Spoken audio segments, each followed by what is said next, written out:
Consider for a moment how the idea of performance is a part of the very fabric of our culture. It is a goal-oriented, comparison-based paradigm that affects our behavior on the playing field, at work, as a parent, and most intimately, as a lover. It is in the bedroom, however, that the very notion of performance can wreak havoc on relationships and the experience of intimacy. In fact, the very thought of not being able to perform, quote-unquote, as expected, can cause both men and women to shut down sexually and turn what could have been so beautiful into a stress-filled, angst-ridden nightmare. Fortunately, there's an easy way to eliminate performance anxiety once and for all, and in so doing, take your experience of physical intimacy to levels you may never have dreamt possible.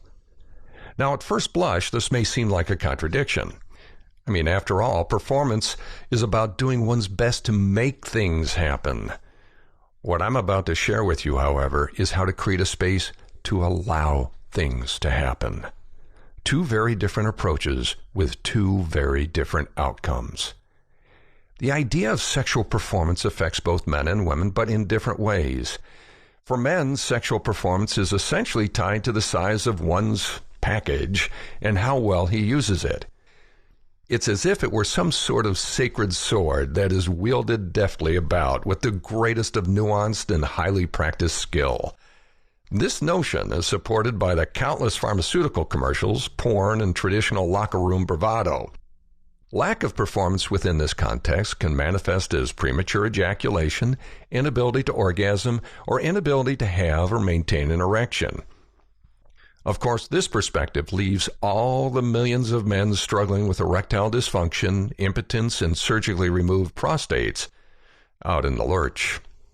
And what is so ironic about this is that women who are really in touch with their own sexuality don't see this kind of performance as being important at all. They are much more interested in how attuned their man is to what works for them, how present their man will be for them rather than focused on some sort of goal. This becomes even more important as a woman matures beyond childbearing age when, for many, intercourse is often one of the less desirable means of expressing physical intimacy. Women experience performance anxiety also, and it is typically expressed in the desire to show that their man pleases them intensely. Now, this is corroborated by research from a British university that indicates 87% of all women vocalize or moan to boost their man's self-esteem and speed things along, whether or not what they actually feel corresponds to their reaction. Just think about that for a moment. Men are stressed out about pleasing their women in the way our culture says he should, and women are stressed out about appearing to enjoy it. That's a whole lot of stress going on in the bedroom, the one place it should never be.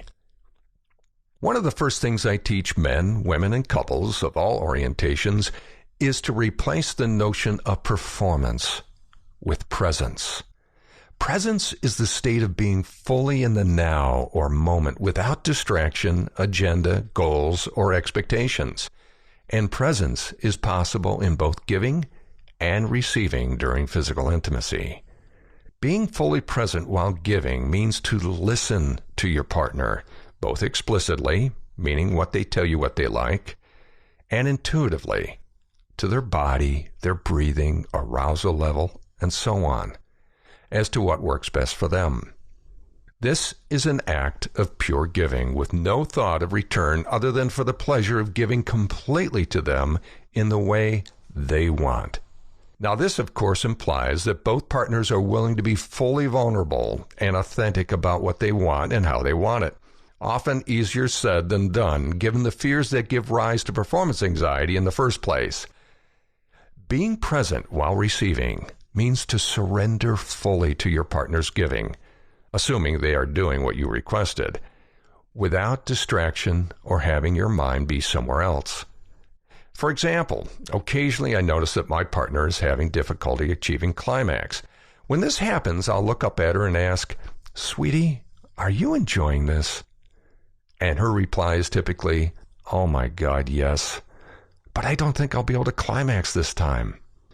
To which I respond, don't even try. Just lay back and fully enjoy what you can, because I'm loving doing this for you and I'm not getting tired. By reassuring her that the only thing important to me is her complete enjoyment, whether or not she climaxes, removes the pressure to perform for me and allows her to settle in and fully embrace the experience. This, of course, is just another way of saying I create a safe space for her to enjoy our intimate moments together without agenda or goals. Now, what's so interesting about this is almost without exception, when I reassure her this way, she will typically climax just seconds later. And all I did was remove her need to perform for me.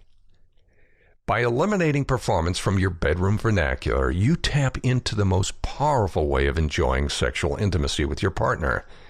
If men give to their partner first, in a state of full presence and in the way that their partner prefers, then the issue of performance goes away no matter what the circumstances.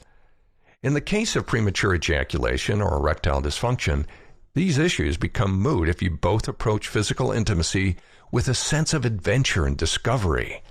In that context, those issues simply won't matter. And I say this as a fully impotent prostate cancer survivor whose sex life has never been better. By insisting on presence over performance in the bedroom, my partner and I experience such extraordinary levels of deep, connecting physical intimacy that it exceeds anything we have ever experienced before or even thought humanly possible. Performance is about expectations of outcome. Presence is about goalless giving and receiving in the present moment. The first is an act of separation. The latter is a space of deepest connection and, by extension, the greatest fulfillment.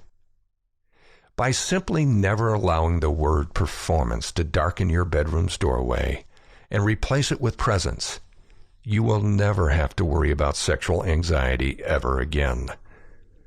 And that, my friend, is a promise you can count on.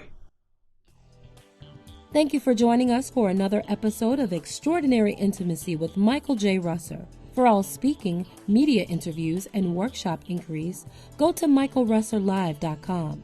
For private intimacy coaching, send an email to coaching@michaelrusserlive.com.